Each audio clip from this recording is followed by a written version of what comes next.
Hello student, welcome to our channel physics point. जैसा कि आपने थंबनेल में देखा है कि आज की जो क्लास है इसमें हम न्यूक्लियर एंड पार्टिकल जो फिजिक्स है उसके मोस्ट एक्सपेक्टेड क्वेश्चन जो एग्ज़ाम में पूछे जा सकते हैं या कह सकते हैं कि मोस्ट जो इम्पोर्टेंट जो प्रश्न हैं उनको यहाँ पे हम डिस्कस करेंगे कि कौन कौन से जो टॉपिक हैं जिनके एग्ज़ाम में पूछे जाने की जो संभावनाएं हैं वो ज़्यादा है। हालांकि मैं अपनी तरफ से एक बेस्ट आइडिया देने की आपकी कोशिश कर रहा हूँ। इसके बाद भी आपको कुछ कमी लगे तो आप क्या कर सकते हैं, प्रीवियस ईयर एग्ज़ाम को एनालिसिस करके एक दो टॉपिक और अपनी तरफ से ऐड कर सकते हैं। तो बिना टाइम वेस्ट किए आज की जो क्लास है इसमें हम टॉपिक्स को डिस्कस कर रहे हैं कि कौन कौन से जो टॉपिक हैं वो एग्ज़ाम के पॉइंट ऑफ व्यू से बेहद महत्वपूर्ण है। तो देखो, सबसे पहले हम जो यूनिट वाइज हैं उनको दो भागों में क्लासिफाई कर रखा है हमने। एक तो माइनर टॉपिक जो मतलब डेढ़ नंबर या छोटे प्रश्न जहाँ से पूछे जा सकते हैं। एक है मेजर टॉपिक जहाँ से बड़े प्रश्न पूछे जाने की संभावना है। तो सबसे पहले हम बात करें कि जो यूनिट फर्स्ट के जो माइनर टॉपिक्स तो कौन कौन से हैं जिनके पूछे जाने की संभावना है और कौन कौन से मेजर टॉपिक हैं जिनके पूछे जाने की संभावना ज़्यादा है। तो देखो, जैसे एक या डेढ़ नंबर में पूछ सकता है कि द्रव्यमान क्षति क्या है, मास डिफेक्ट क्या है, और नाभिक का जो आकार है r बराबर आर नोट ए की पावर 1/3। इसके ऊपर एक बेस जो न्यूमेरिकल वो बहुत ही अच्छा है, बहुत बार पूछा गया है, बहुत ही बार पूछा गया है, मतलब मोस्ट इम्पोर्टेंट क्वेश्चन है कि एक स्थायी नाभिक OS 189 नाभिक की त्रिज्या की 1/3 है। तो इस न्यूमेरिकल को भी आप करके जाओगे और ये नाभिक का द्रव्यमान क्षति क्या होती है ये आपको पता है। इसके बाद में नाभिकीय चुंबकीय आघूर्ण क्या है, ये भी एक छोटा प्रश्न बनता है यहाँ से। इसके बाद में नाभिक की पैरिटी क्या है। देखो, पहली जो यूनिट है उसके दोनों पार्ट को अगर इंक्लूड कर लें तो थोड़ी बड़ी यूनिट है, उसके बाद में बहुत ही छोटी है न्यूक्लियर फिजिक्स। और जैसे एग्जामिनर जो है वो मतलब पेपर को कॉम्प्लिकेटेड बनाता है तो फर्स्ट 2 यूनिट में ही बनाता है। तो अगर आप पहली 2 यूनिट को अच्छे से करके जाओगे तो आपका कॉन्फिडेंस बूस्ट होगा एक तरह से। अगर आप इनको अच्छे से नहीं करके जाओगे, वन साइडेड पोर्शन पढ़ के जाओगे, पेपर मिक्सअप हो गया तो उसका मतलब एक रिस्की हो जाता है थोड़ा सा पेपर को अटेम्प्ट करना उस टाइम पे। इसके बाद में एक संकुलन गुणांक, पैकिंग फ्रैक्शन का भी एक इम्पोर्टेंट टॉपिक है।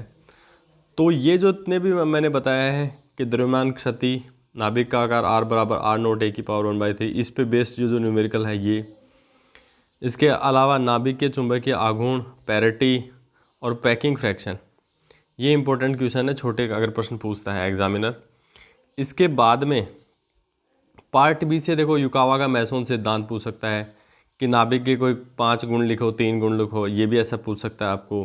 इसके अलावा सैगर चार्ट या एनजेड वक्र से भी आपको छोटा प्रश्न यहाँ से बनता है। तो ये तो यूनिट फर्स्ट के पार्ट फर्स्ट और पार्ट सेकंड के हमने जो माइनर जो क्वेश्चंस थे उनको हमने यहाँ पे डिस्कस किया है। अगर देखो यहाँ पे मेजर क्वेश्चन की बात की जाए तो एक यहाँ पे देखो, इसमें 5 टॉपिक है।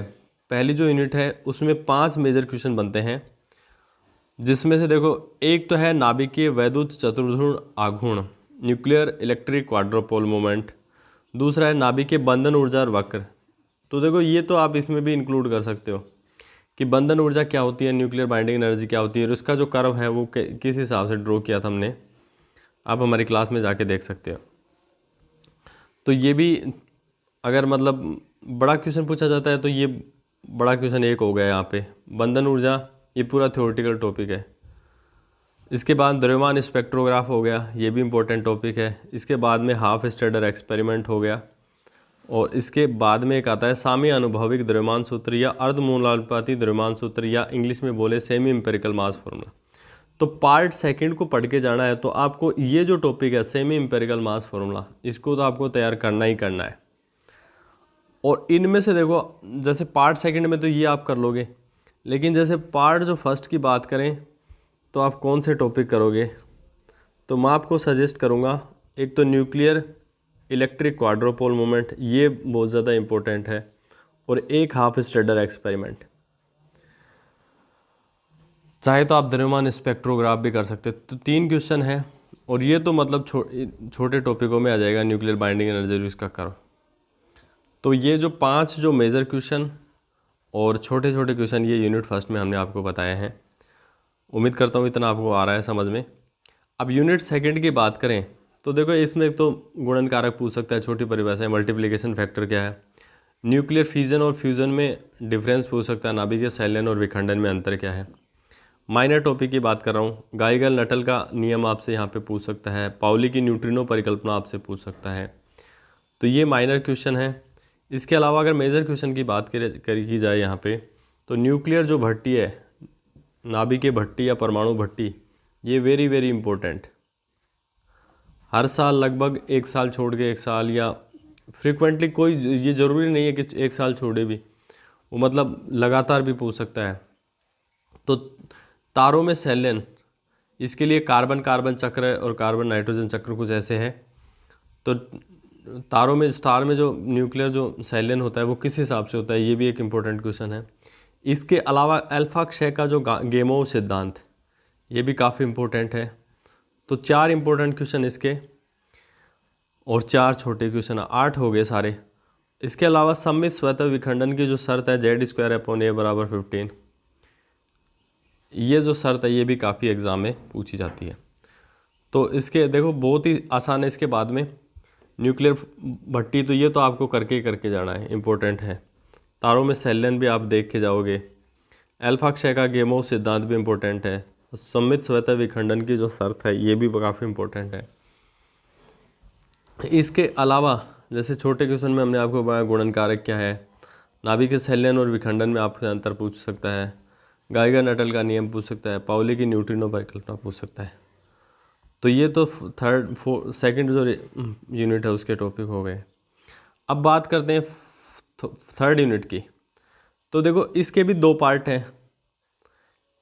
अगर आप पहला, जैसे एक बार छोटे क्वेश्चन को देखें तो आपको पूछ सकता है सेरेनकोव विकिरण और इसकी डेफिनेशन से पूछ सकता है, 1 या 1.5 नंबर में दोनों की। इसके अलावा एक न्यूमेरिकल पूछ सकता है, वो साइक्लोट्रॉन पे पूछे जाने की संभावना प्रबल है। साइक्लोट्रॉन में एक चक्र में इतनी एनर्जी गेन करता है, तो इतने चक्रों के पश्चात साइक्लोट्रॉन की जो पार्टिकल होगा साइक्लोट्रॉन में उसकी कितनी एनर्जी गेन कर लेगा। साइक्लोट्रॉन पे जो न्यूमेरिकल है पूछे जाने की उसकी प्रबल संभावना है। इसके अलावा लीनियर जो एक्सेलेरेटर है वहाँ से भी आप न्यूमेरिकल, उस पर बेस भी न्यूमेरिकल पूछा जा सकता है। अब देखो यूनिट जो थर्ड है इसका जो पार्ट ए है, इसमें 3 एक्सेलेरेटर हैं। एक तो रेखीय त्वरित्र जिसको बोलते हैं लीनियर एक्सेल, साइक्लोट्रॉन, और थर्ड है बीटाट्रॉन।